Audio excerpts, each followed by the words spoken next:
this is where the playoffs get real. The bad teams are gone, the easy lines are gone, and every number on this board is sharp for a reason. This is Bets and Regrets, and today we're breaking down the NFL Divisional Round against the spread.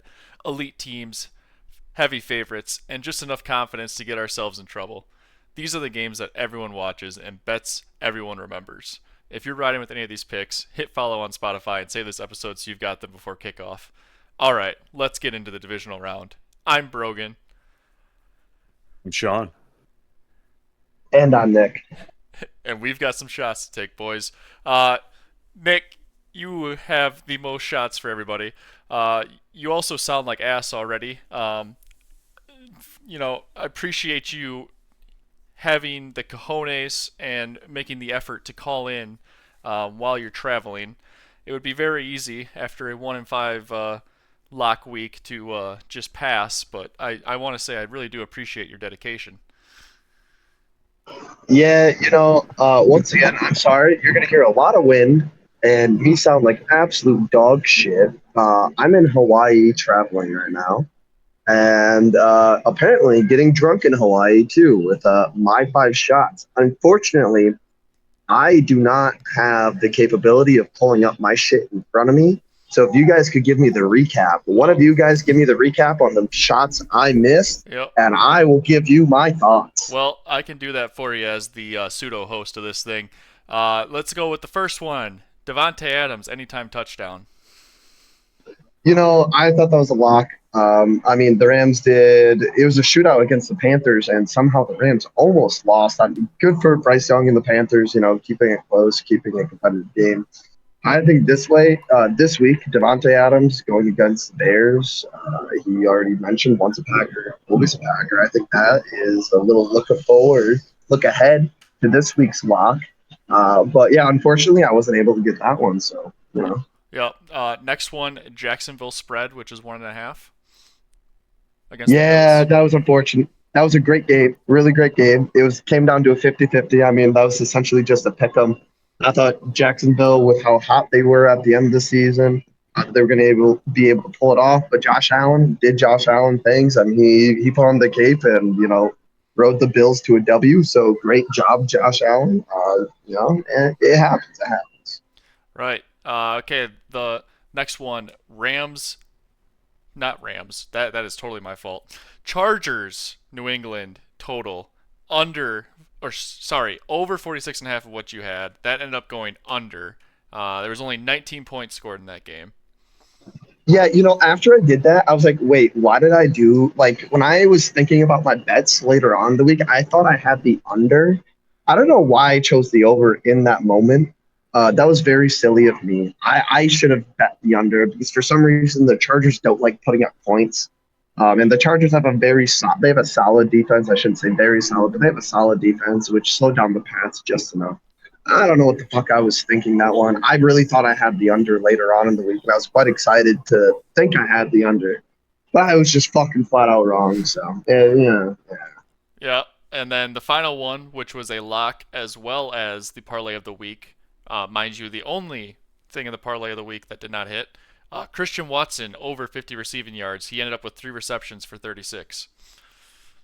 Yeah, if you would have picked Romeo Doubs, you'd have been looking real fucking hot. If you're watching the game, it was obvious the Bears are keying in on Christian Watson because he's like our X Factor player. And it was just unfortunate. We'll talk about the Packers later, I'm sure. But yeah, that was just unfortunate that he didn't get as many targets or his receptions as I thought he was going into this big game. Jordan Love typically loves him, but apparently playoff Dobbs is a real thing. He fucking decimated the Cowboys last year, or not last year, but 2 years ago. And now he decimated the fucking Bears, but obviously they didn't win. But Dobbs put on a show. So what is that? I went 1-5, but with the missing being the only one that missed, that would be another shot, wouldn't it? Yep. Even though you are on vacation, you still have great mathematical skills. So. Yeah. So actually, unfortunately, I only have beer with me because a bottle of whiskey is a little bit too, blue for my blood. I'm a little bit too poor for that. So I'll be drinking some beers. I will be pounding. I think pounding 3 beers should be relatively acceptable for 6 shots. So I think I'll knock down 1.5 real quick, and then I will try my best. Well, I will get the other one done, the other 1.5 done before the end of the month, because I don't want to be fucking puking up folks. So Yeah, we I will trust you. start on my beers, boys. I'll start on my beers, boys. All right. All right, I guess. Yep, Sean, you want to go next, going 3-3? Yeah, I'll go. So overall, I'm happy with, not necessarily happy to, not thrilled to be 3-3, but it could have been a hell of a lot worse. Could have been better, but ATS wise, I got slaughtered. So we'll take a 500 day when we can get it. The first one I'll talk about is the Packers money line parlayed essentially with the Christian Watson over receiving yards because neither of them got home, and we were close. If Watson was going to be able to snag that last one in the end zone at the end of the game, the receiving yards would have hit, Packers money line would have hit, and we would have been sitting at a nice 5-1 day. Instead, we are here. So unfortunately, that didn't work. On the other side of the spectrum, Caleb Williams over 20 rushing yards. That was free money. Another loss that occurred to me on Monday was the Steelers -3. Now that was, talk about the ugliest game of the weekend.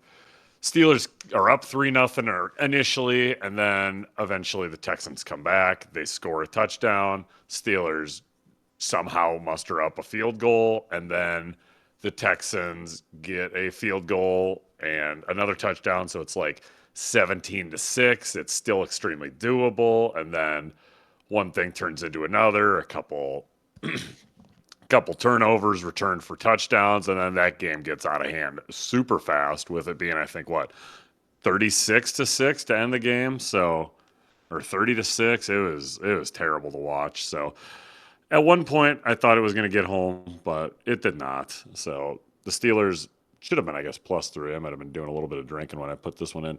That one didn't hit. One that did hit though for me was Indiana -3.5, where they beat the shit out of Oregon in a rematch, which I thought it was going to be.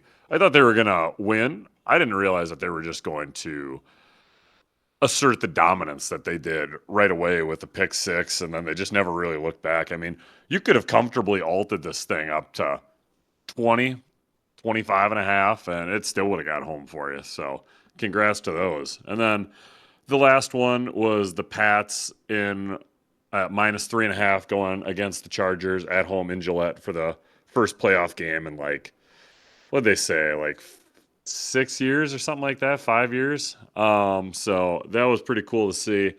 And initially what I thought was going to be a sweat of a game didn't turn out to be the case. The Chargers really couldn't do much. The Patriots defense was too good, and even though Drake May had turned the ball over a time or two, they still mustered up enough points to be the second biggest blowout of the week.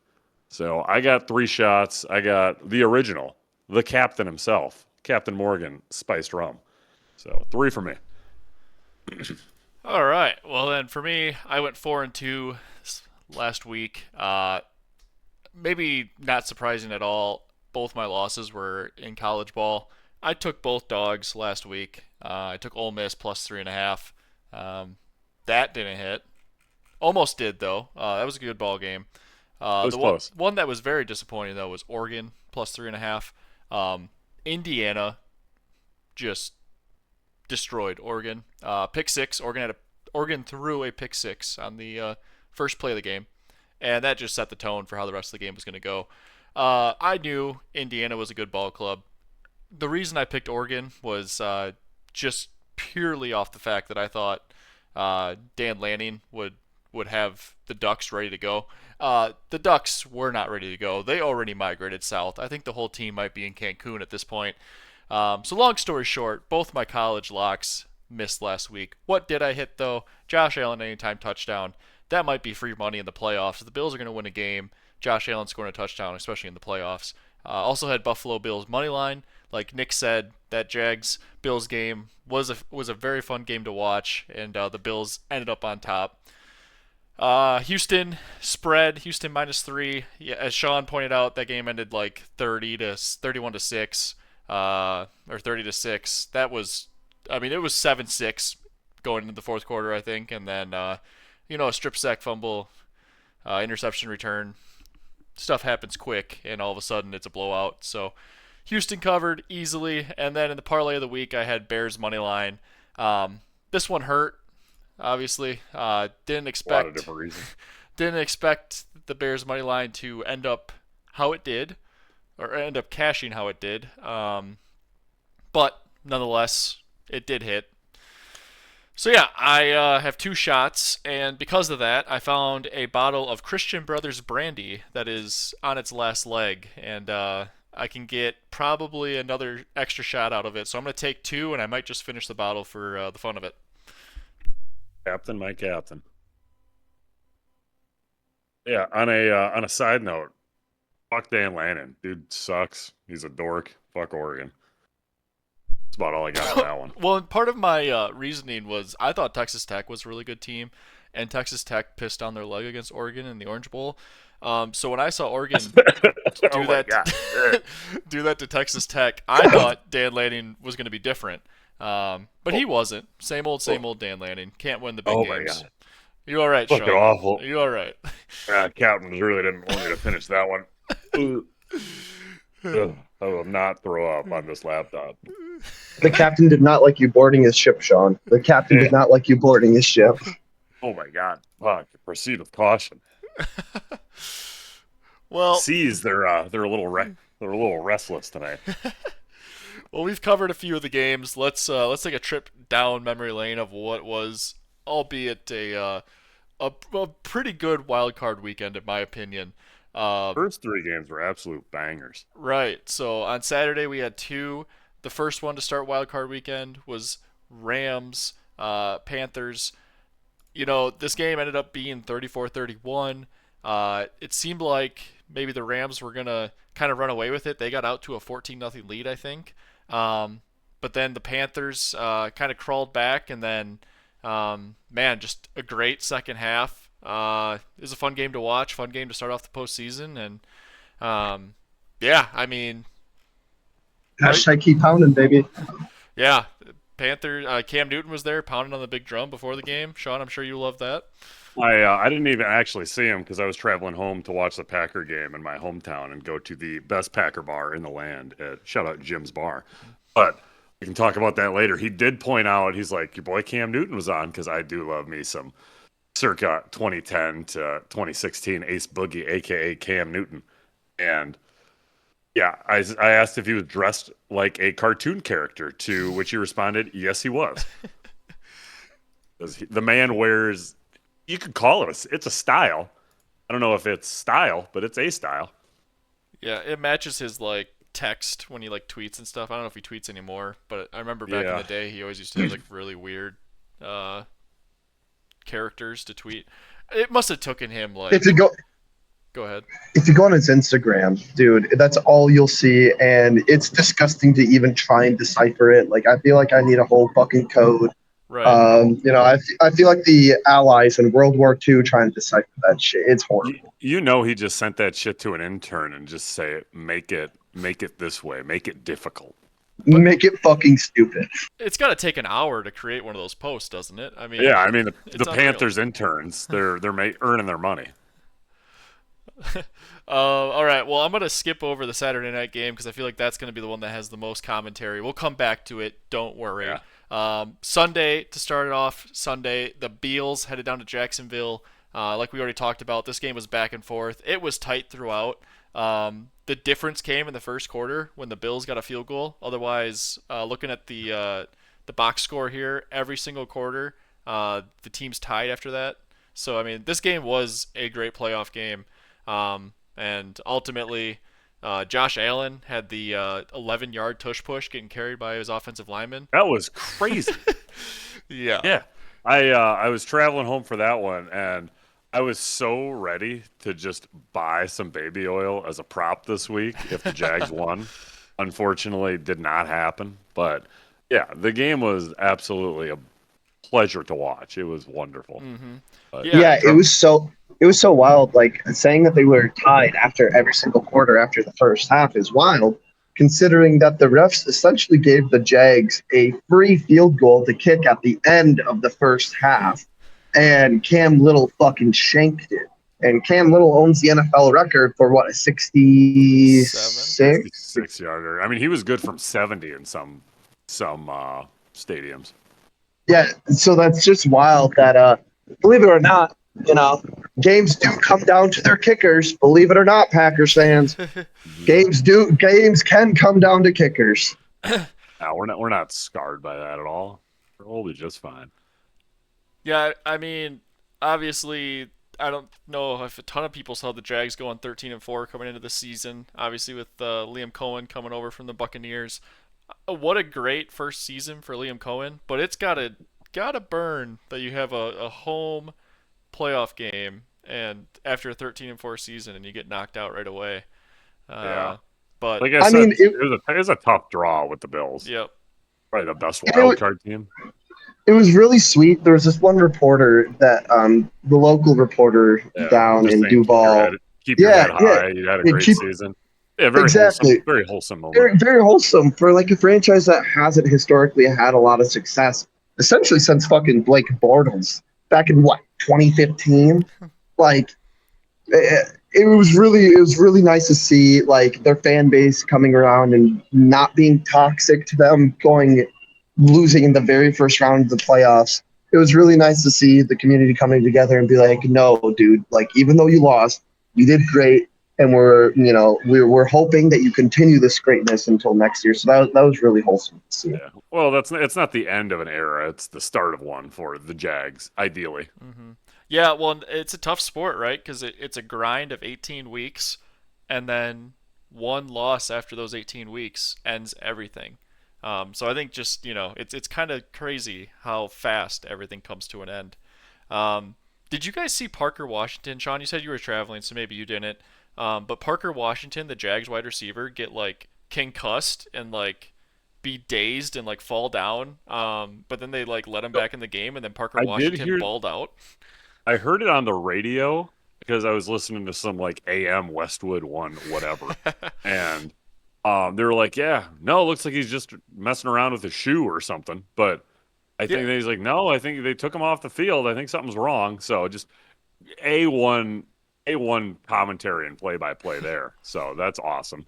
yeah. It's But just I mean, you can obviously find the video on X, I think, but like he gets hit, shows the classic signs of like being concussed, of like he tries to run off the field and then he just like falls down and kind of sits there. yeah, But then he comes back in the game and balls out. I mean, he had 7 for 107 and a well, tud.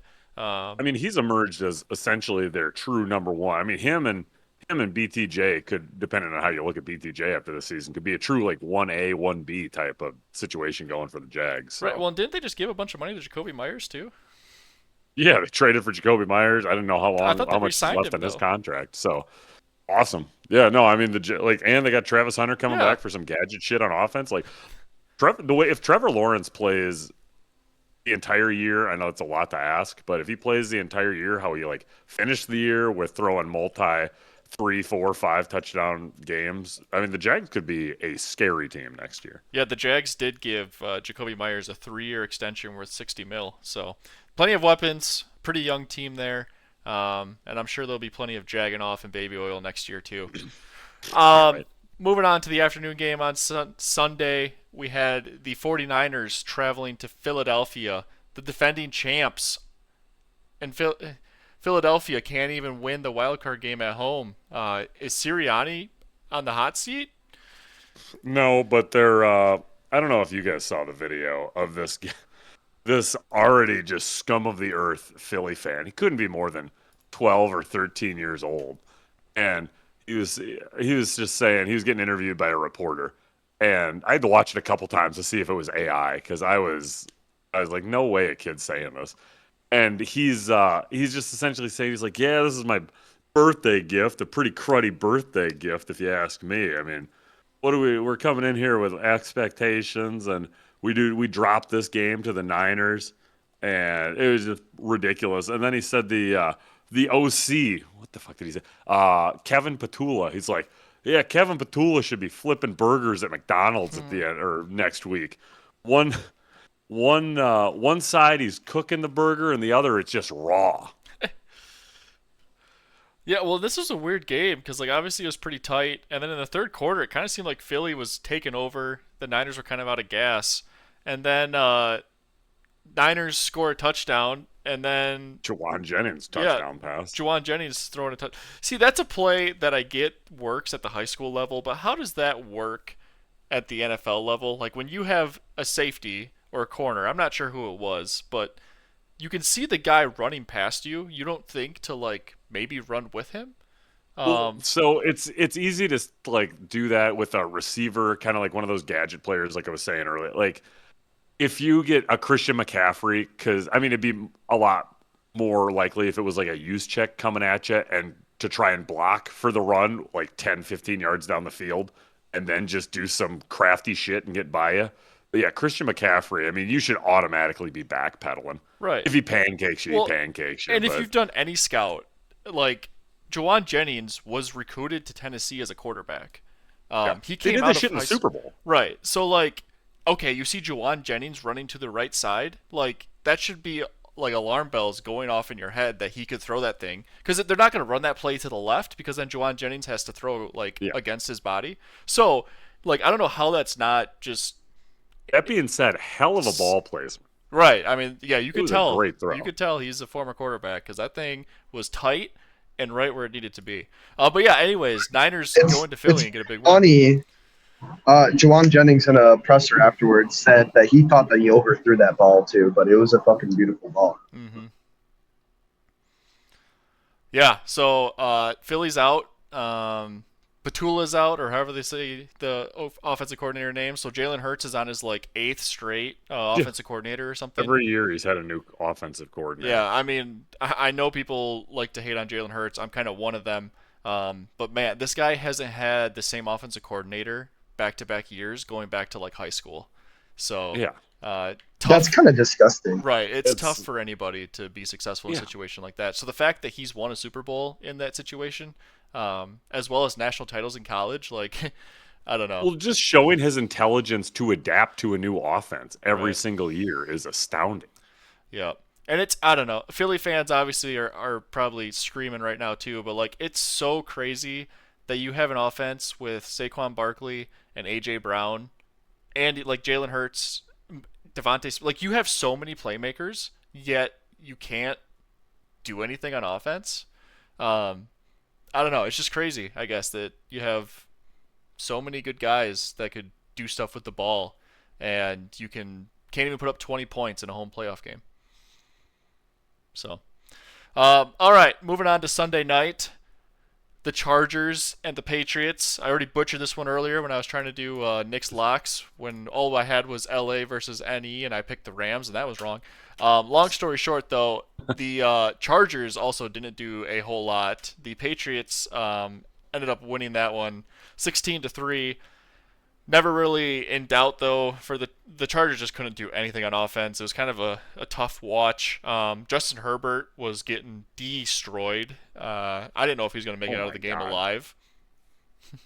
It's fucking fantastic. Like if you look at the PFF grades for essentially everybody on the Chargers line, dead last in the league. Like the Yeah. Chargers just have the worst offensive They line were in the league. they were going into the playoff game with missing both tackles. Like that was the handicap. The defense was going to get home. It was just a matter of time. Yeah, And the thing is, I knew that going into the fucking game. I don't know why I still chose the fucking over. That was so silly of me. I don't know why I did that. I want to slap my previous self in the face. yeah. I mean, Herbert was the entire offense for the Chargers. He led them for rushing as well. Yeah. Little, I don't know if you guys caught wind of this at all, but Omari and Hampton, their rookie running back, got one carry in the first quarter. Now he was a little banged up, but Yeah, he I didn't saw get him. any other carries the rest of the game. I saw that they were doing some like pregame shit with them, and I don't know if Harbaugh thought that they were going to be able to win without him, which wouldn't have been the case. And I know obviously ankle injuries for running backs that can affect their mobility, the agility, and everything. But I mean, dude, it's the playoffs. You're the wild card team coming into behind enemy lines. Like you gotta, unless it's severe enough where you think it could require surgery, or if it's like a grade 2 or whatever it is, kind of a sprain. Like you gotta try.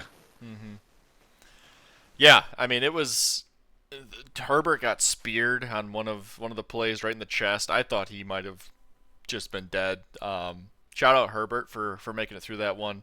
Uh, and yeah, I mean, I don't know. Herbert can't win a playoff game. Obviously, they choked against the Jags a few years ago. Um, I'm Well, blanking on this who one there, I'm blanking on who um, else they lost to, and then obviously they lose this year. So, um, they got beat by the Houston last year. oh No, yeah, Texans. That sounds right, doesn't it? yeah, So yeah, Herbert obviously is becoming more matured in this league. Doesn't seem like it's necessarily a Herbert problem. It's just I feel like anybody in that situation is going to get teed off on with that O line. I don't know what to make of Herbert. Like, I mean, before Harbaugh, yeah, he was a great offensive weapon. He was one of those classic, like, puts up stats on not great teams, but kind of almost like a Stafford minus the toughness, I would say. Mm-hmm. But now that he has Harbaugh, he has a running game. I just chalk it up to missing the tackles and that O line just not doing him any favors. I mean, if you can't establish a run, especially on a Harbaugh led team, you're not going to win that game. That's just hands down. That's as simple as that. Yeah, and I mean he's got a touchdown interception ratio over 2 to 1 throughout every single season in his career. He threw for 5,000 yards in his second season, which is obviously now he's already in. That was his sixth season this year, which seems crazy. Um, Jesus. But yeah, I don't know. Just sucks for Herbert because I feel like he is very talented. Just can't get the rest of the pieces around him.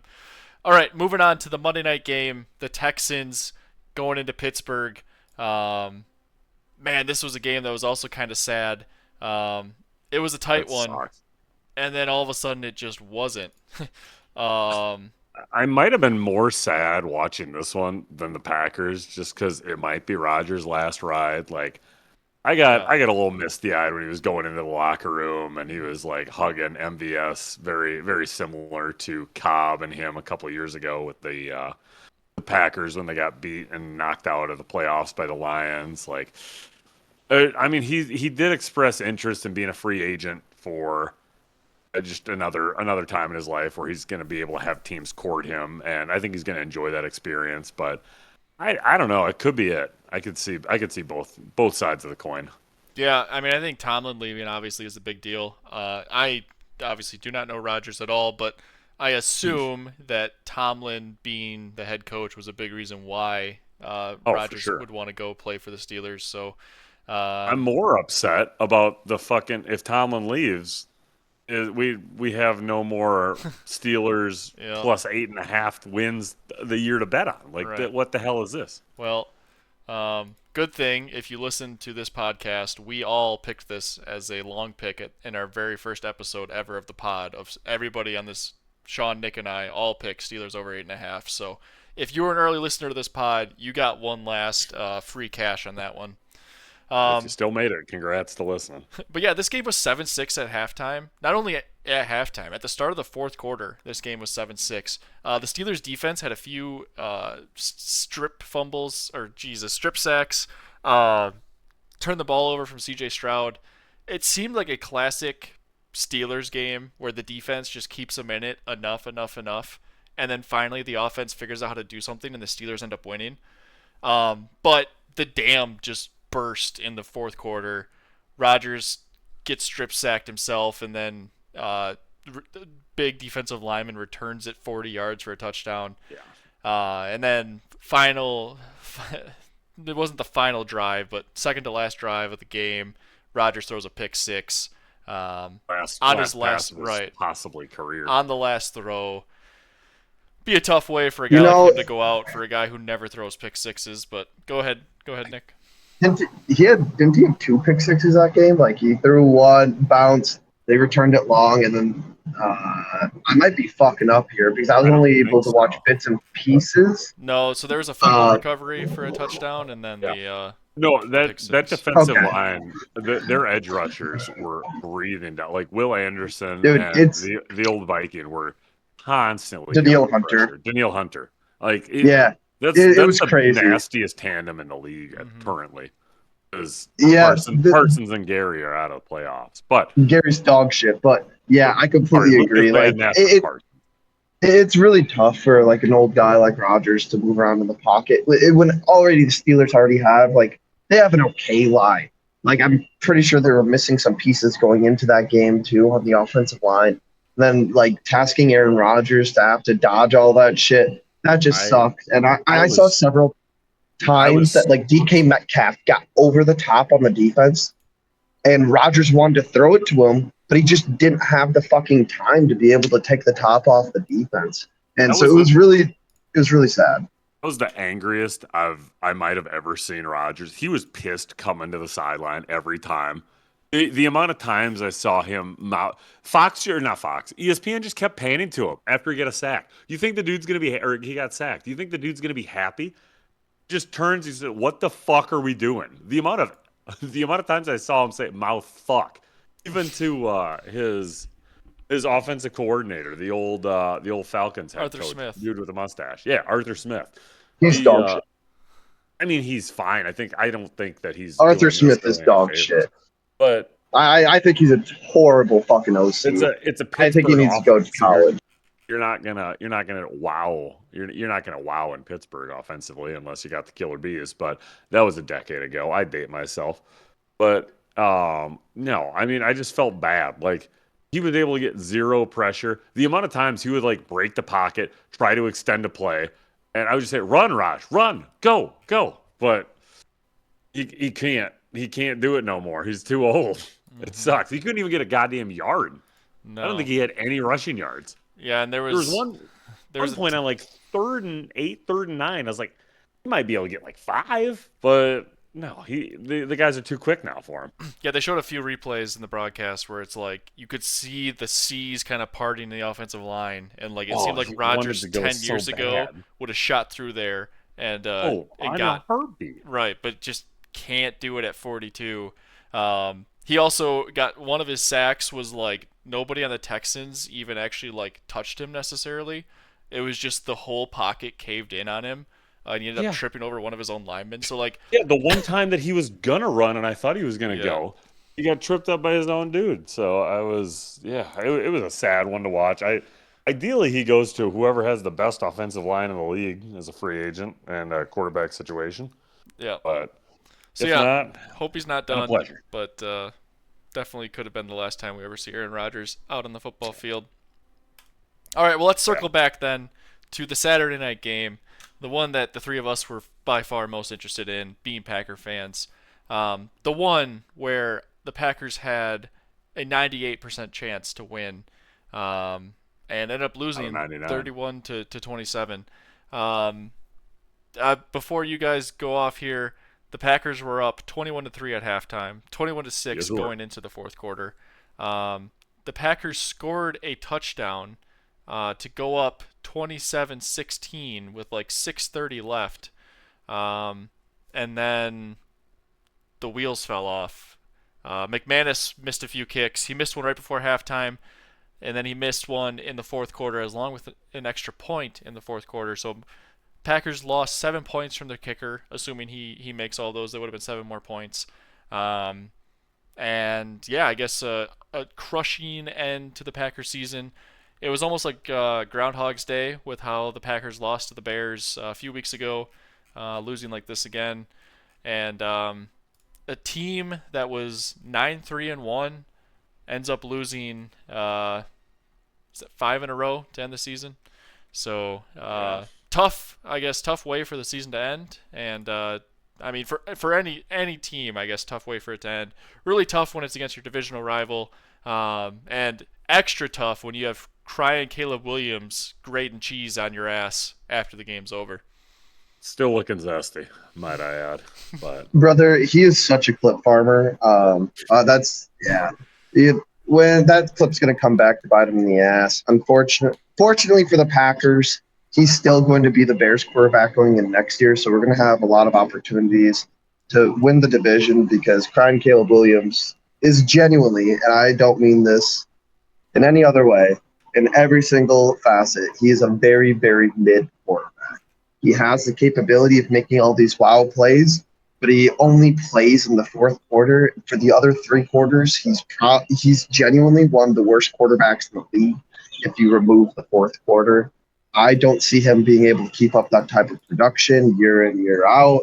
I think this is just one of those wow years by the Bears. The Bears have one of these years every once in a blue moon where all of a sudden they're good and then they go back to being dog shit. So I am going to be taking every single Bears under next year.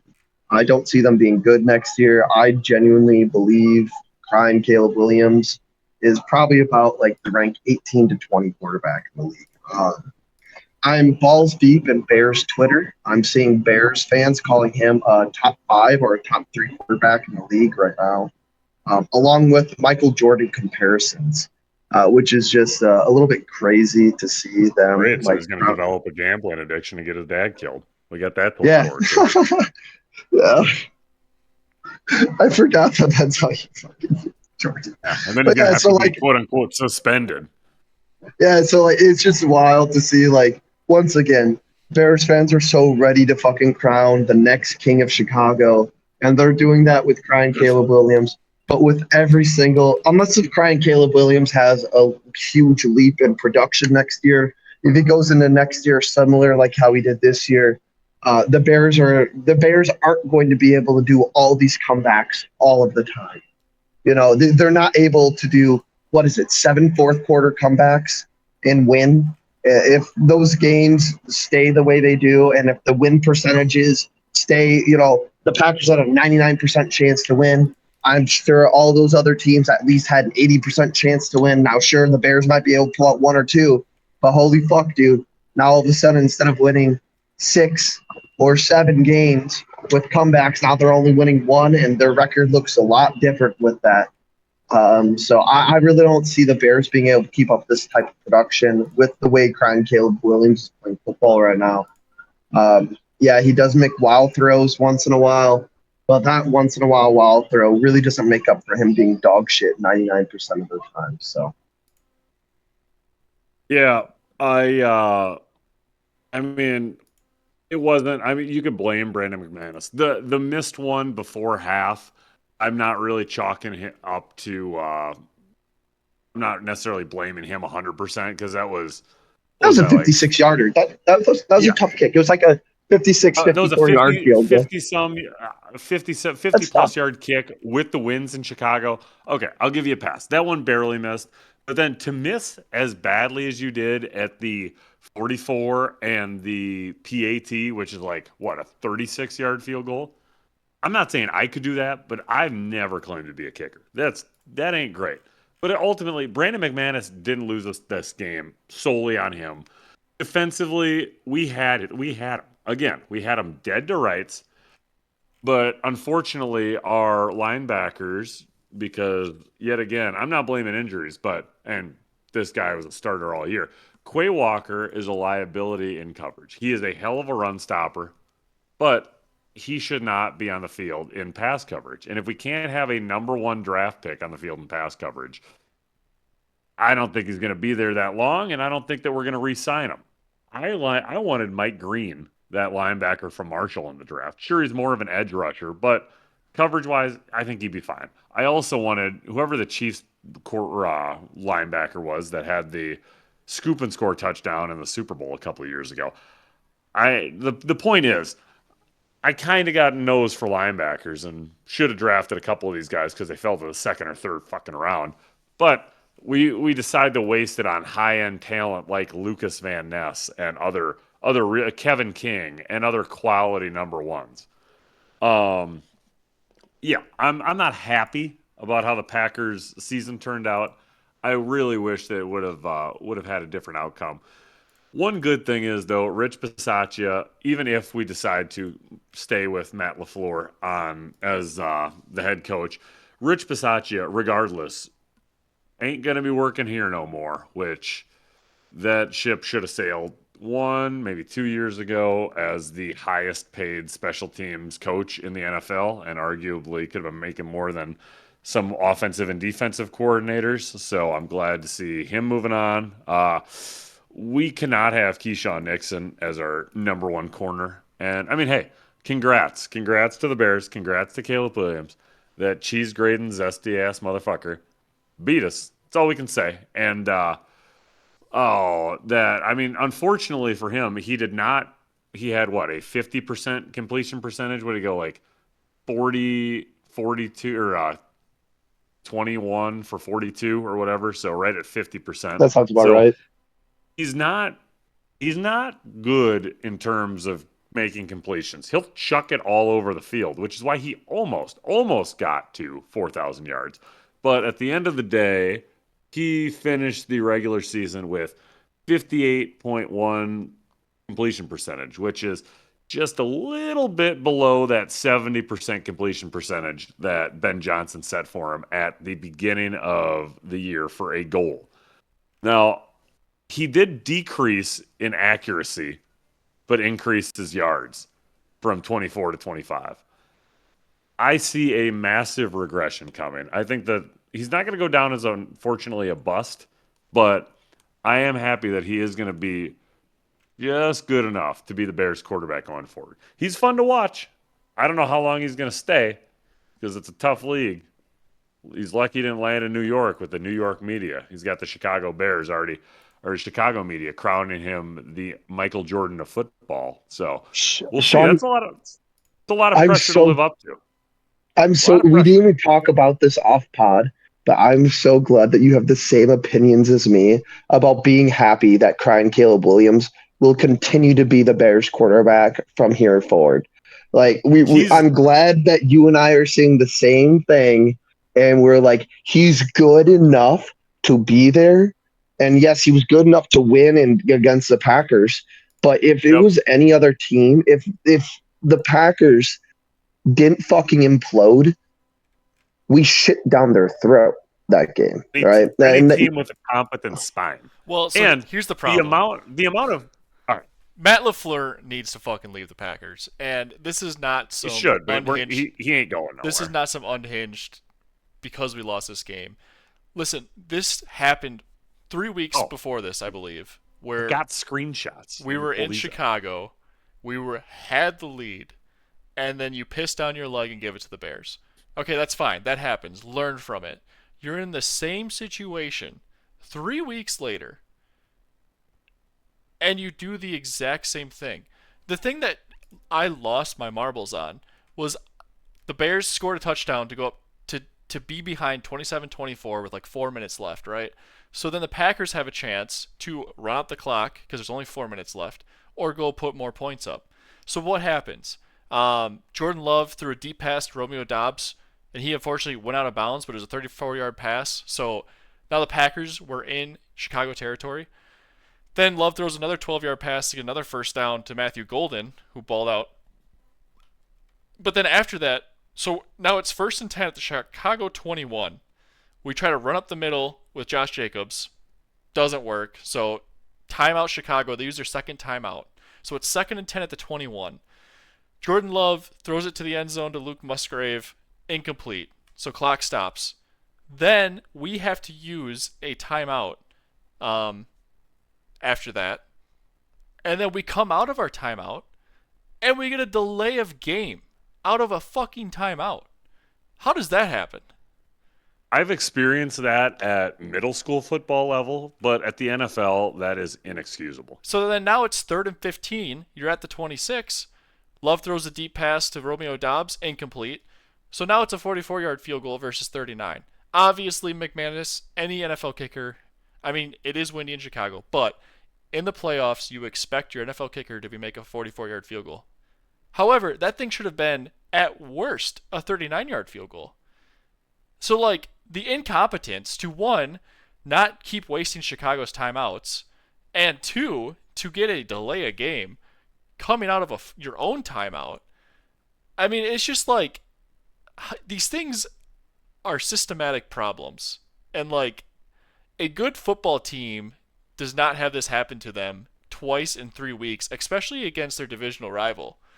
And it starts at the top. So clearly, I get the locker room afterwards just saying they still all believe in LaFleur. But, like, there's something wrong that you can have two epic collapses against your divisional rival in 3 weeks. It's just like the same thing happened between the two. How does something not change?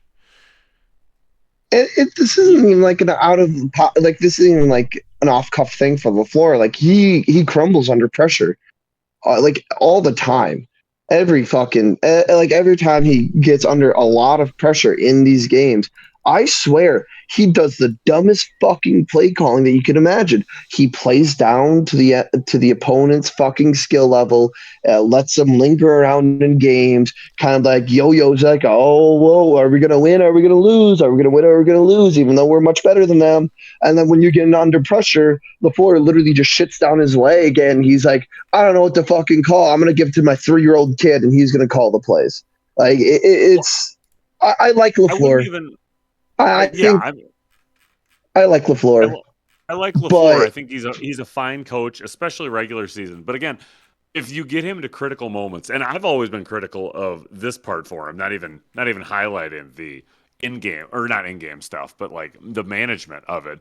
But ultimately, if you're getting like dumb shit penalties, like I've seen countless times where like if it's third and something, third and long, down in distance, you get a stop, and then we see the laundry out on the field, and it's a some sort of unorganized, like overly aggressive, um, unsportsmanlike, which I've seen time in, time out, and time again. That is on you as a head coach for not being able to get control of your players. And at the end of the day, that comes down to coaching. We can't have that. No, I'm not one of these guys that would be to bring it to the college level. I'm not one of these airheads that are like, hire Kurt Signetti. Indiana's winning. He's the coach. Hire him.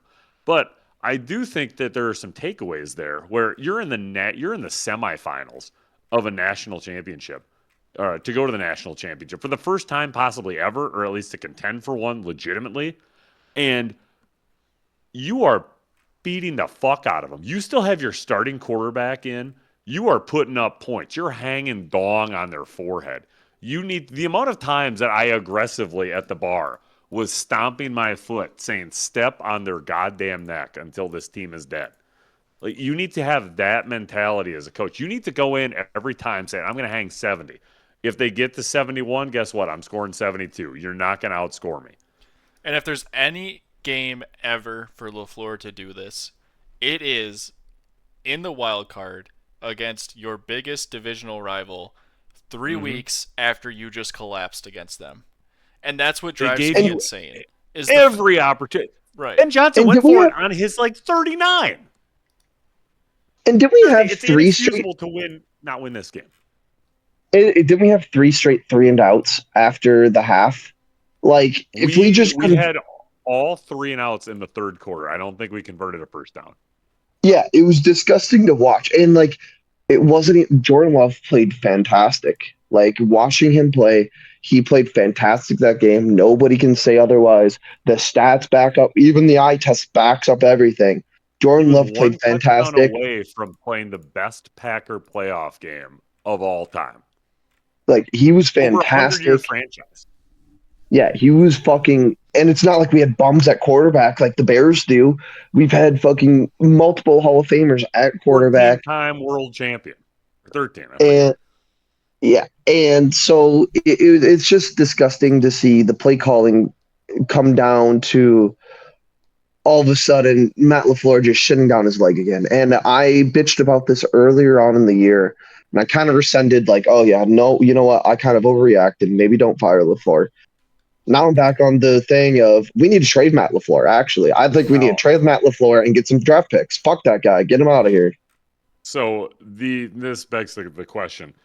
His contract is up after this season. He is This I think coming season, yes, he this has one coming more year. season. He has 1 year left. I think any coach that goes in, or any organization that has your coach going in is essentially a lame duck, is asinine. And I think that the Packers are good enough. I think first year, not GM, but president, Ed Policy, who makes a lot of these decisions, is going to have a tough one in front of him to make. But ultimately, if an extension was going to get done, either it's already gotten done and it just hasn't been public yet, which will be announced in the next couple of days, or they are actively entertaining the idea of trading him, which to me, I would say yes, because I don't necessarily know Jim Harbaugh to wherever is a done deal, John. or necessarily Mike McDaniel. I don't want Jim. I don't want Jim Harbaugh. Well, I John don't. I don't want John one. I don't want. John, John John I Harbaugh. would Harbaugh love is Jim the one that's Harbaugh. John I love Harbaugh. Jim Harbaugh. John Harbaugh. Josh I Jacobs, don't. 2K year incoming if we get Jim, but I don't want John Harbaugh. I don't want to trade one coach that shits down his leg in big moments for another coach that no. shits down his leg in big moments. I don't want that. No, I don't think that that's the answer either. I would say that at the end of the day, ideally, we would get some sort of either if Halfley is done, then I wouldn't mind seeing a fuck. I had his name in the back of my head. I just forgot it. But ideally, we get like OC is Mike McDaniel, who isn't an offensive line coach. No offense to the big fellas up front, but I like a guy who knows how to scheme open their X, Y, and Z receivers, and hopefully we can get Musgrave involved and a healthy Tucker Craft and all that, and actually use Golden. The fact that he had Bo Melton starting in games in front on the depth chart in front of Matthew Golden, who finally they decided to get the man the ball a couple times, and so happy that he got the touchdown. He caught it and like a yard or two behind the line of scrimmage. Had to break multiple tackles, do some spin move bullshit, Madden style, and still get in. I was so happy, and I was like, all right, this is it. This is how we're gonna win. But not the case. And yeah, it's a goddamn travesty. Fuck the Bears. We're gonna be back. But yeah, get LaFleur out of there. Replace him with either Halfley. If we don't get him with Halfley, bring me Robert Saleh, Mike McDaniel. Ideally, maybe Kevin Stefanski. Throw a fucking monkey wrench in everything. I don't know. I would kill for McDaniel. I like McDaniel and like his offensive mind. If it comes to Green Bay, I mean, like Jordan Love is a fucking 20 times better quarterback than Tua will ever be. Like we have all the tools all over the team, and I think Mike McDaniel would do a fantastic job. Trade LaFleur to the Dolphins, get us some sort of compensation in picks back, and let's sign. Get us McDaniel. I want McDaniel. Yeah, well, so I'm just gonna put a pinch of reality in here. I don't know how much trade capital a coach that's on an expiring contract has, because obviously you're only going to get him for 1 year, and if he gets traded to someplace he doesn't want to be, the odds of you being able to re-sign him is just about nothing.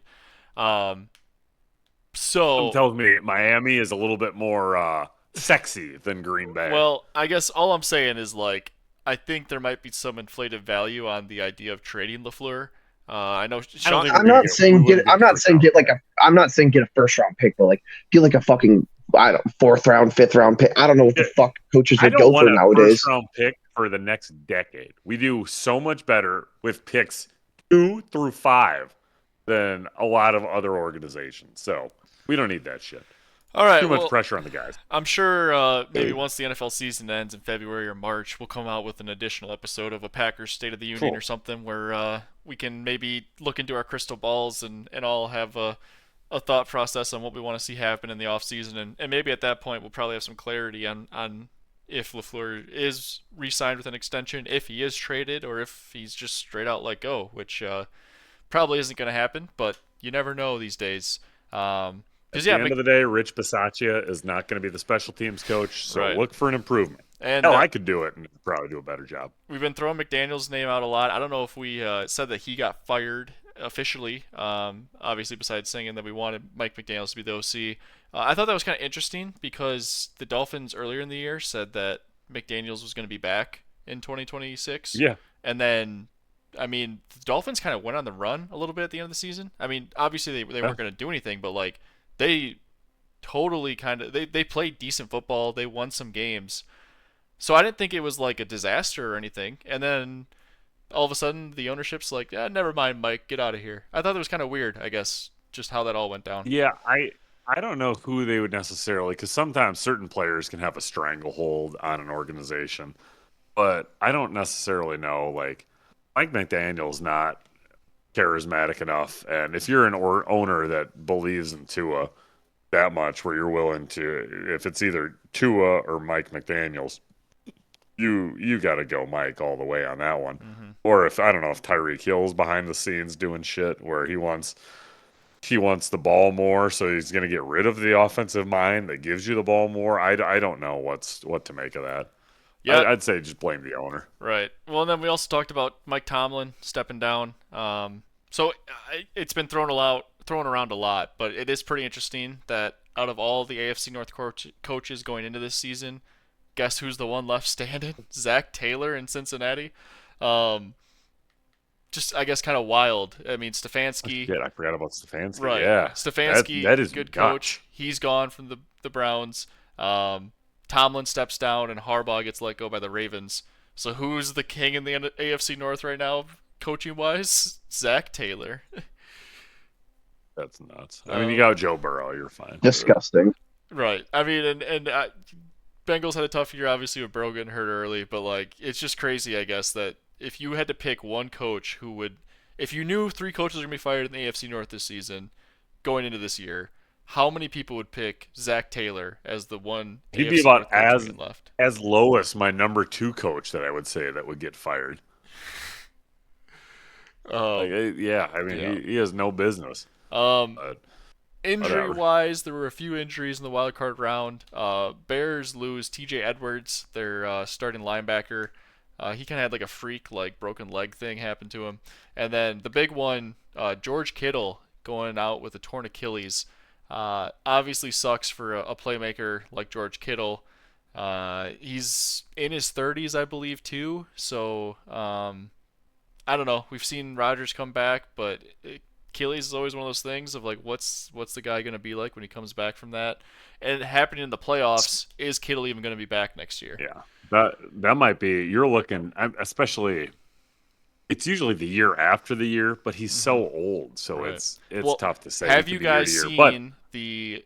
I was just Oh, conspiracy yeah, go. theory. All right, yeah. You go ahead, Sean. Explain it to the. Oh yeah. So I heard this, and I'm one that loves a good conspiracy theory. I mean, we never truly know what's going on or what kind of information that they're feeding us. But the biggest one is I've talked about it a couple times about the strength and conditioning coach for the Niners need to be investigated and whatnot. I don't think they're doing their jobs.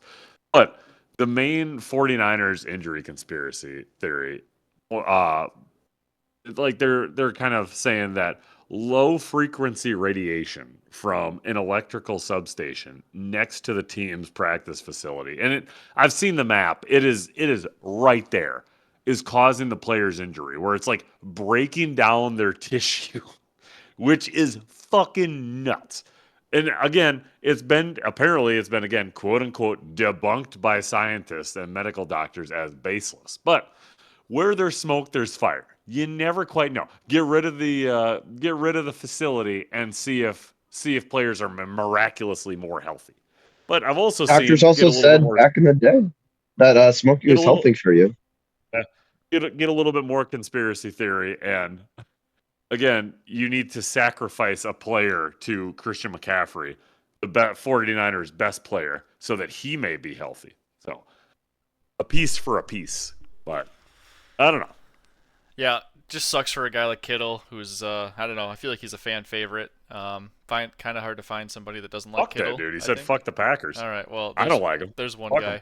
guy. But outside of that, I mean, he's an Iowa guy, so being, you know, I like my Iowa football players. There's some good ball players from there. Brian Bulaga, Iowa.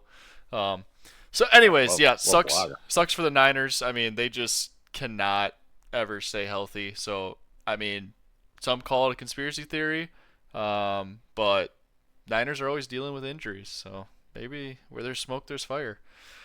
All right. Anything else? I guess we kind of spent a long time recapping Wild Card Weekend. I thought it would go a little bit faster, but anything else, boys, before we move on to the divisional round? Just 4 games. 4 games this week. So it's Yep. sad that it's getting down. Right. It's a bummer. So yeah, 4 games this week, 2 games next week, and then obviously just the Super Bowl left after that. So Wah, wah. this will be, yeah, this is we're really getting down to the end of it here. It's amazing how fast it ends, as I said earlier. All right, so on Saturday, we have the first game. The Bills heading to Denver to take on the Broncos. Broncos, obviously the 1 seed, had the bye last week. Bills coming off that big win in Jacksonville. Um, Man, what a great way to start off the divisional round. This game is the Broncos are favored by 1.5 points. Closest spread out of any of the games as we're recording this. Um, and I think this game is going to be very, very exciting. Um, I'll lead us off again this week, I guess. Last week, I guess I totally skipped over the recap of last week. I went 5-1, Nick went 4-2, and Sean went 2-4 in the spreads. Um, so yeah, I guess we're moving on to the divisional round now. 4 games this Squad week. rides were an impressive 1-0 in the postseason. Yep. So get on that. Right. We all squad rode the Panthers plus 10.5, and obviously they almost won that game Which outright. that shit closed at like 13 too. Mm-hmm. Yeah. So, anyways, this week instead of starting with the high spread like we did last week, we're starting with the tightest spread of the week. Broncos favored by 1.5 over the Bills. Listen, I love the Bills in this one.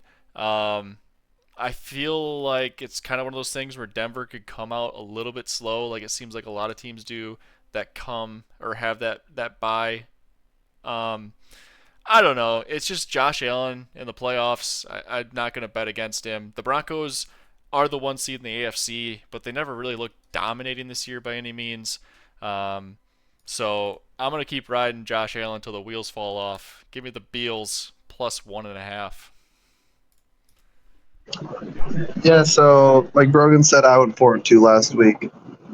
Um, I'm actually going to go with Denver here. I think Denver's defense is pretty good. What are they, top 3 this year in defense? I think they're going to be able to shut Josh Allen out, and the Bills' defense is good. I think they're like top 10. But I think Denver's offense is going to be able to eke out a couple more points. Bo Nix is going to be able to keep some drives alive with his legs, and really going to show. Like I feel like the biggest difference maker in this game is going to be the Broncos defense. They're going to cage up Josh Allen. Now, they're not going to completely eliminate him from the game.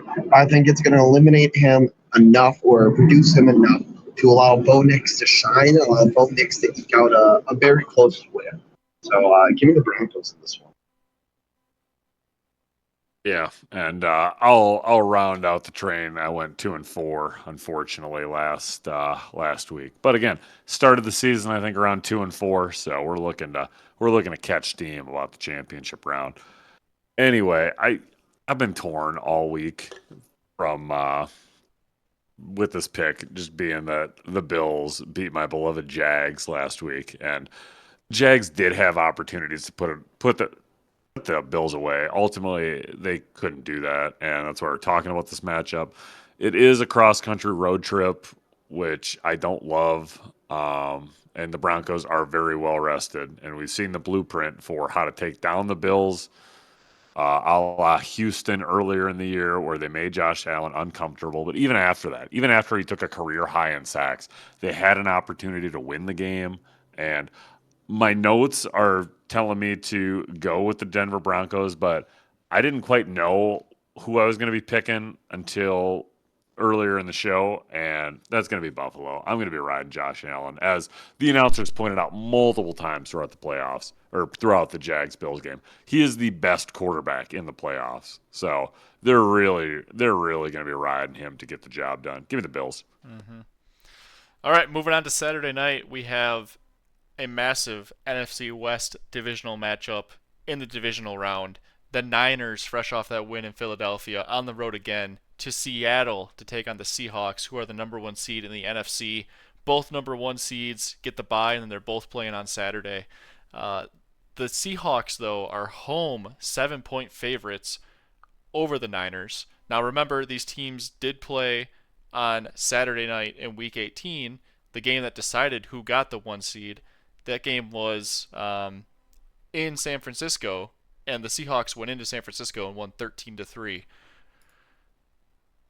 However, I'm going to go with the Niners here to cover 7 points uh, on the road in Seattle. I don't love it because the Niners do have a lot of injuries. Obviously, George Kittle will not be there. Um, Nick or Sean, one of you guys said the Bears kind of seem like maybe the team of destiny this year. I almost think it's the Niners in a way. They've battled injuries the entire year, and they just figure out ways to win. I don't know if they're going to be able to necessarily beat Seattle, but 7 points in a divisional game in the playoffs, I just feel like this is going to be a grinded out game. So I'm going to take the points here. San Francisco +7. Who do you like, Nick? And you know what? I completely agree. I think this is going to be actually a low-scoring affair here. Seattle has one, a top 5 defense as well, one of the best defenses in the league. And I think the Niners have just good enough a defense to help contend, keep Darnold caged. I think divisional game, it's going to be very grindy. I'm going to take the Niners here at 7. Earlier, it was at 7.5, so that spread's getting tighter and tighter as time goes by. I think you should hop on it now as soon as you can while it's at 7 before it gets down to like 6.5. So nail me with the Niners, baby. Yeah, I was torn at the beginning of the week. Granted, it's only Wednesday when we're recording this, but a little bit of money coming in for San Francisco, reducing that 7.5 point hook to just 7 makes it a lot better. I like at worst case scenario, it'd be a push, but I did struggle to try and get this pick. But how many times have we seen it before where a team gets destroyed late in the regular season, comes ready to play, pulls off the upset win on the road in the playoffs? I mean, it's a storybook tale. But with all that being said, that's not going to happen here. The Seahawks, their defense is just too good. I mean, we saw it last week. They gave that Niners team fits, and now with their best offensive weapon in George Kittle, excluding Christian McCaffrey, going out, it's going to be super easy to just bracket Jawan Jennings, and I don't even know who else is going to be in that ragtag group of receivers. But give me the Seahawks here. The only thing that scares me is playoff Sam Darnold. But God damn it, the way that I'm just hoping. I hate that I'm hitching my wagon to Sam Darnold turning into a pumpkin at any point. And if he could, it could be against a divisional opponent in the playoffs at home. I could see it happening. I can see it right before my eyes. But You mean I that don't you're think it writing out with the happens. guy that had 20 turnovers this year? Yeah, I don't think it's going to happen quite yet. If anything, it might happen next week Yeah. against the Bears Well, or so the Rams. that's something that's been unraveling. I feel like it's going to unravel at some point, kind of like you were saying about how he does turn the ball over a lot, and all it's going to take is one Sam Darnold implosion, obviously, and the season's over. I Shot. mean, I watched Carson Palmer's fucking implosion in an NFC Championship before. Yeah, I mean, I know the worst case scenario. It ain't great. Well, yeah, I mean, shout out NFC West though, having 3 out of the 4 teams in the divisional round. Just a murderer's row Yeah. of a division. One thing that's crazy too that I wanted to highlight, and I totally spaced on it until you guys started talking. Fred Warner might play this week, which is just crazy. Um, he had the dislocated broken ankle. Seemed like he was going to be out for the year. So the fact that his practice window opened again, if I had to bet, I would say Fred Warner's not going to play this week, and we'd see him next week if he makes the NFC Championship. However, the fact that this guy's even practicing and getting ready to play again, Fred Warner's a dog, and I love it. Well, he was doing some like aggressive, like controversial recovery shit, and not like eating babies or stem cells or anything, but just not guaranteed that it would work, and the possibility for injury could be greater. But yeah, the dude's a dog. I mean, if they get him back, that linebacker room could yet again be scary. But Mm-hmm. I don't think they're gonna, and I think the Seahawks roll. All right. Well, let's move on to Sunday now. So the Sunday afternoon game, the Houston Texans are heading to New England to take on the Patriots. Texans fresh off of crushing Aaron Rodgers in the Steelers season, and the Patriots off that pretty dominating win over the Chargers in Foxborough. The Patriots are favored by 3 points at home. I'm gonna go with the dog in this one too. I've gone with the dog in the first two games. Might as well keep it going for this one as well. Why Houston in this one for me? They've won 10 straight games, and I feel like kind of sneakily quiet. I didn't realize the Texans have won 10 straight games until I just kind of figured that out today. Maybe the media's saying it, and maybe I'm just missing it.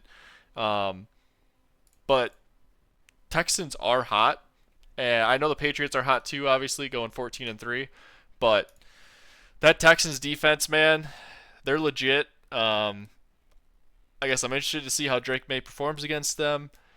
And I don't know. I feel like this game could just be another grind fest. It's the lowest total of the week, so maybe that's not too controversial in saying that. But I don't know. Something about these Texans, I just like them. So I'm going to take the dogs again. Texans +3.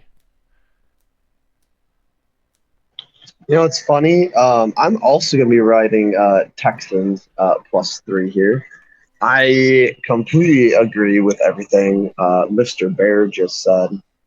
I don't know. It just feels like that the Texans are going to be able to keep this game to a low-scoring affair. And, as Sean likes to do, Fair Bear is a killer out there. In the late words of Mike Tomlin, he's a fucking killer.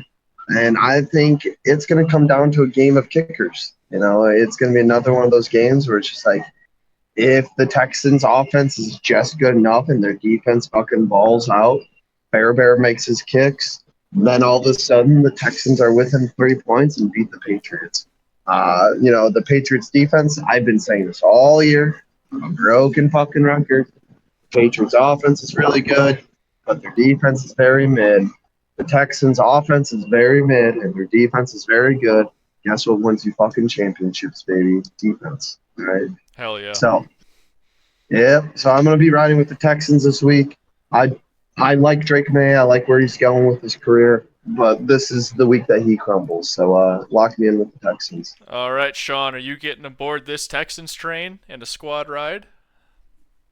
That would be factually incorrect. Oh, I was come on. so close to my biggest blowout prediction of the week last week with the Patriots beating the Chargers. But unfortunately, that Steelers offense does exist, and they were the worst team. Between them and the Panthers, I mean, the Panthers showed out, so that says something.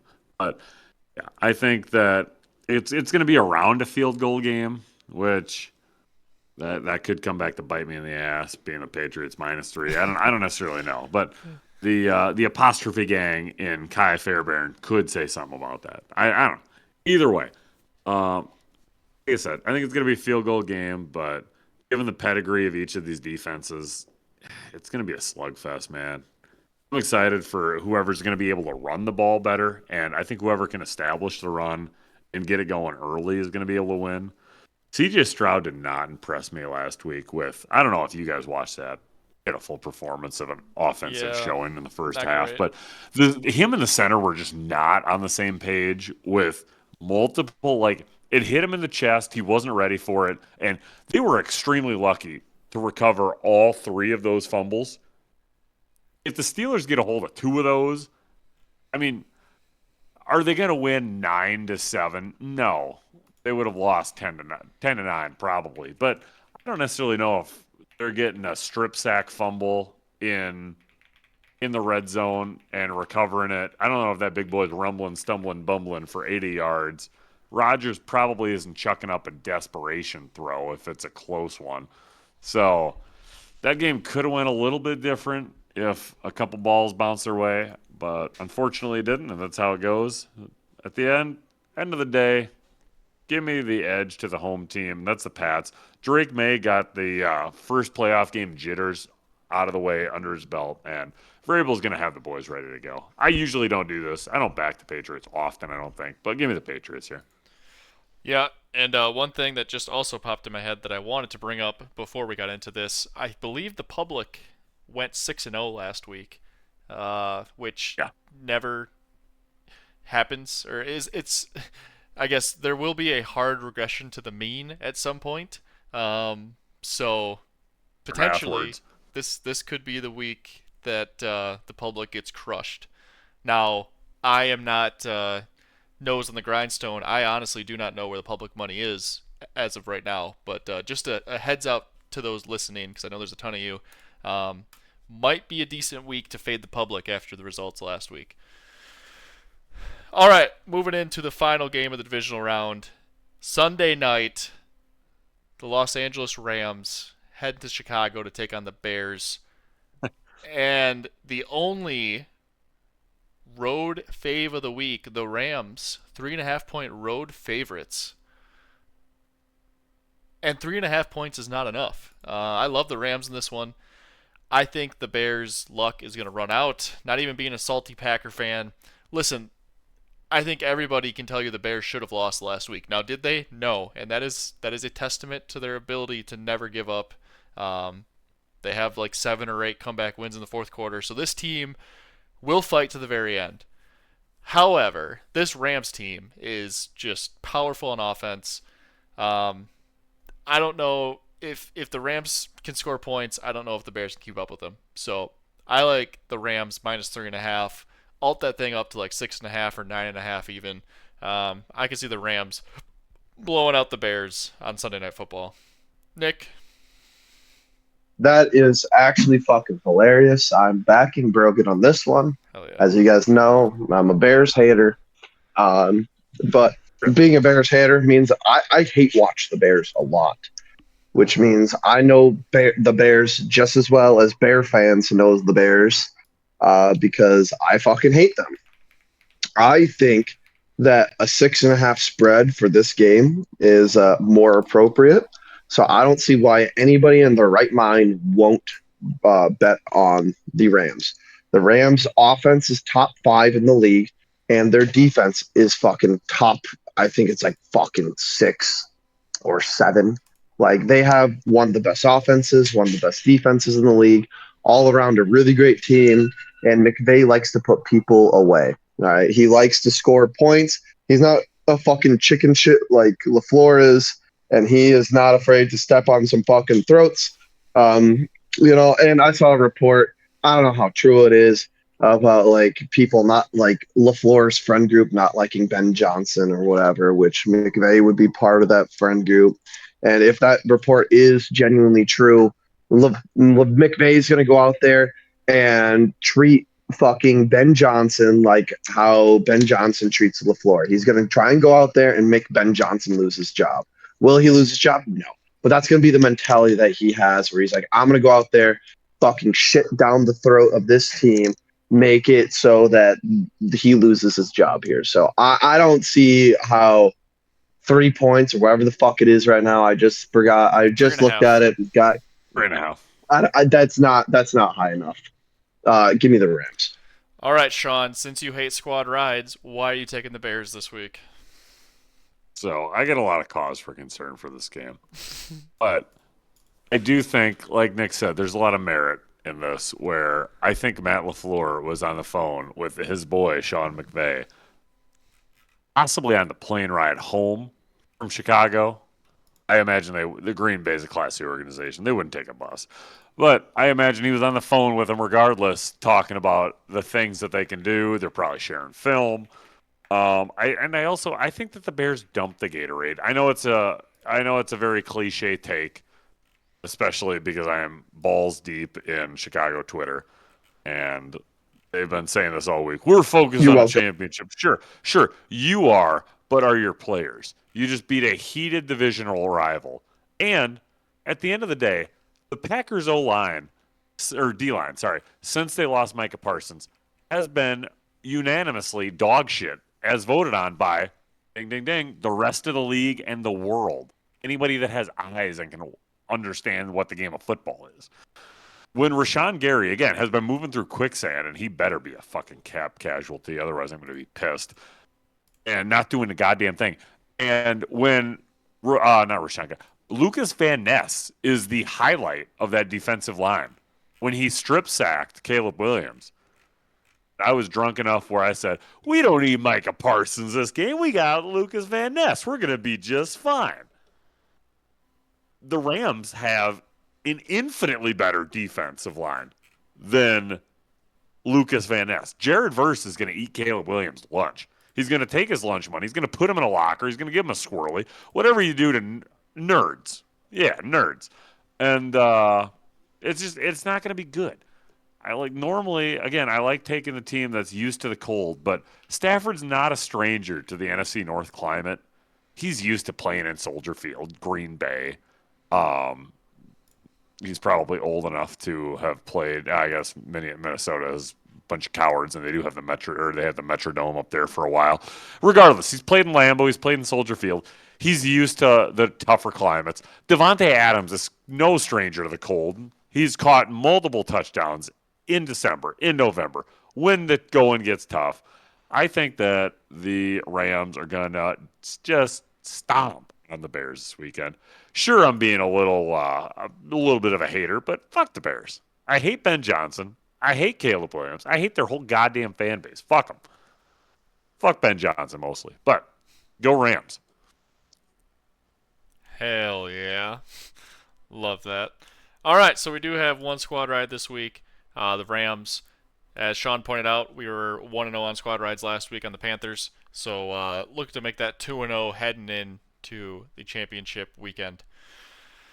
All right, boys. Well, that's the spreads for the divisional week. Why don't we head to dogs? Unfortunately, none of our dogs hit last week. No dogs were barking. You're swinging for the fences. You're going to have a couple misses. Right. However, there is plenty of time for dogs to hit this week. Do you guys have any dogs, or do you want me to go first? I don't care either way, but if anybody... I got no dog. Go for Rams defense anytime touchdown. Okay. It's plus 19. Oh wait, no, that's first quarter. Never mind. That seemed way too high. Plus 550. Plus 550. Excuse me. I was about to say it should be around 575 typically. Yeah, no, I was at the bottom of the page for some reason. I thought it was way too high too. Let's see here. I guess I have access to the spreadsheet. This is going to be a little bit longer, but give me the Bills AFC champs at plus 260. Buffalo needs it. All right. I have only one dog, and it's Stephon Diggs anytime touchdown. I know I was just talking about how I love Houston and their defense, but don't you forget, this is a Stephon Diggs revenge game. Now, was he only with the Texans for 1 year? I believe so. However, Stephon Diggs is also facing charges and may not be playing football next year, potentially, allegedly. However, that all plays out. So, long story short, I feel like Stephon Diggs has a lot of reasons to want to ball out, and I could see him getting a revenge touchdown against the Texans. All right, one dog for each of us this week, boys. You betcha. All right, love it. Well, let's move on to locks then. I'll start us off for locks. Last week I went 4-2. Sean went 3-3, and Nick went 1-5, as we covered at the beginning. I'm gonna go back to the well. Mr. Bear. Yep. Mr. Bear, I may have to get going very quickly here. Okay, well then you. So you if you don't mind, yeah, go ahead.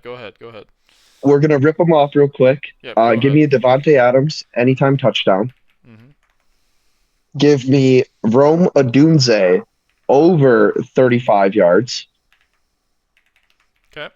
Give me the Rams spread. Love it. Give me CJ Stroud over 10 rushing yards, and then give me the 49ers Seahawks under 45.5. I do have to get going. I love each and every last one of you. Fuck the Bears.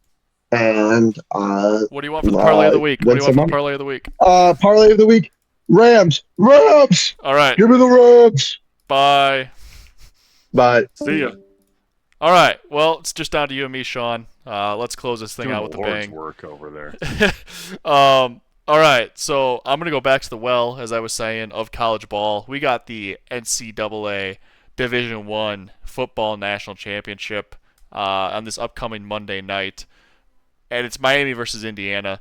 Listen, I bet against Indiana last week when I picked Oregon plus 3.5, and I'm going back to the well this week. I'm going Miami plus 10.5. Now that is an alt line. Right now the line's at 8.5. So this you got to pay a little bit of juice to get minus 135.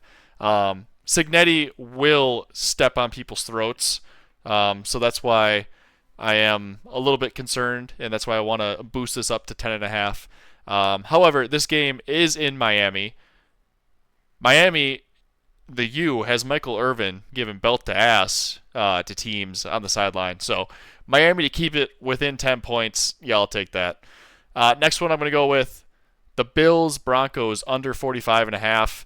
Like I said, I think Denver might come out a little bit slow. The Bills haven't looked the greatest on offense. Obviously, they're winning games and scoring points, but they haven't looked like you know an unstoppable offense lately by any means. So especially being in Denver, mile high. I don't know. We'll see what happens, but under 45.5 in that one. I'm going to take also Rams Bears under 48.5. This is the line that kind of surprises me. Obviously, without weather, this is a good line, I feel like. But if you look at the weather forecast for this game, the wind chills are going to be below zero.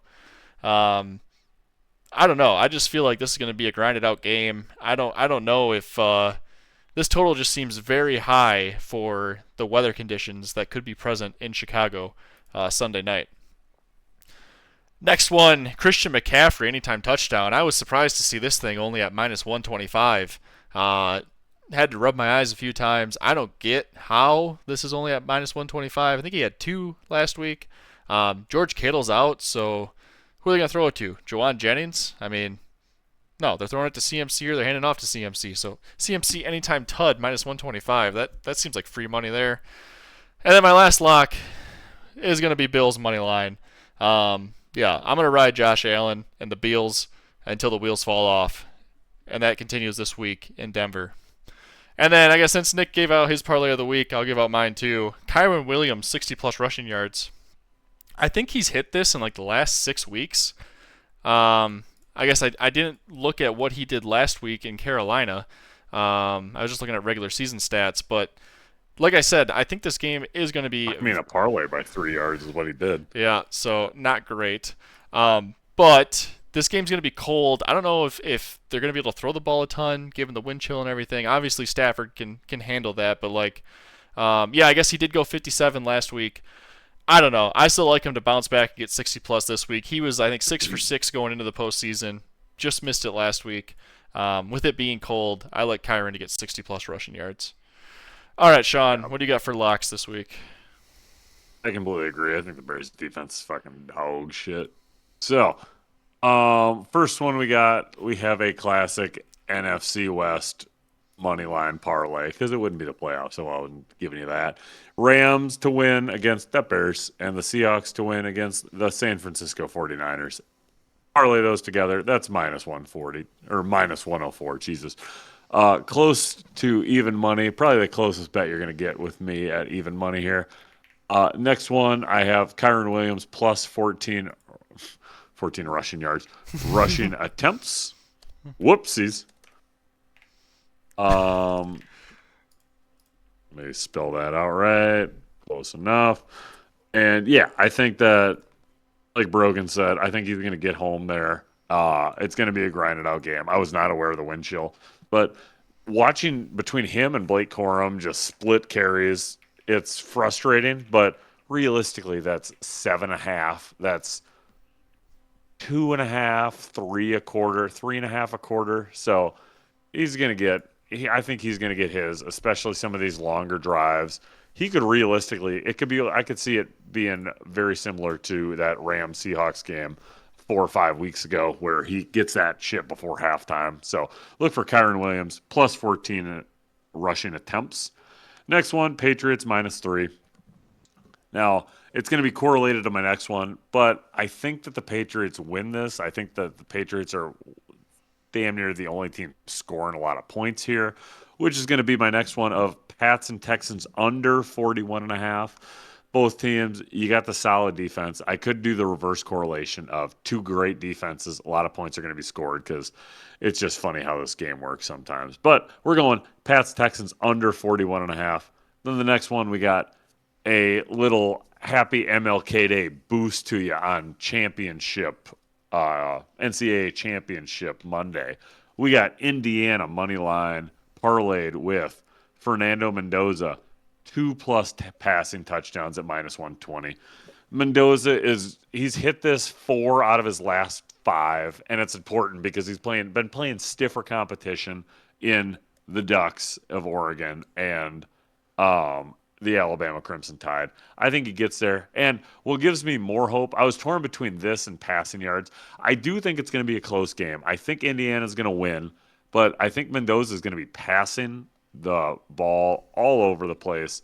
And the one thing I do love about Kurt Signetti, it doesn't matter if they're up by 50. It's the national championship game. Mendoza's going number 1. He doesn't give a shit. He's not putting in anybody else. They're going to try and run the score up. So I think that's as close to a lock as we can get. And then my parlay leg of the week is the Bills money line. At the end of the day in the playoffs, who are you going to trust more? Josh Allen or Bo Nix? Give me Josh Allen in that one. Bills money line, easy. All right. Well, then, yeah, it looks like with Bills money line, Rams spread -3.5, and Kyron Williams 60+ rushing yards. Parlay of the week this week comes out to be +458. I'm sure there is a boost on the Green Book that could potentially increase that as well. I mean, we've been close on hitting the parlay of the week. Seems like a broken record. Sound like a broken record at this point. But now that Nick is not picking stupid props to double down on, and he's actually picking a spread, I like our chances on this one. Yeah. All right, Steen. I bet it. Anything else you got for this week? No, just a shame next time that we meet up, there will be only 4 teams left in the 2025, 2026 NFL playoffs. Damn tragedy. It is a damn tragedy. All right, well, that's the card. If you're riding with any of these picks, hit follow on the Spotify and save this episode so you've got it when kickoff hits. And if one of these hits, send this episode to a friend who said it won it. And we'll be back next week. Bets now, regrets later. Goodbye. See you later.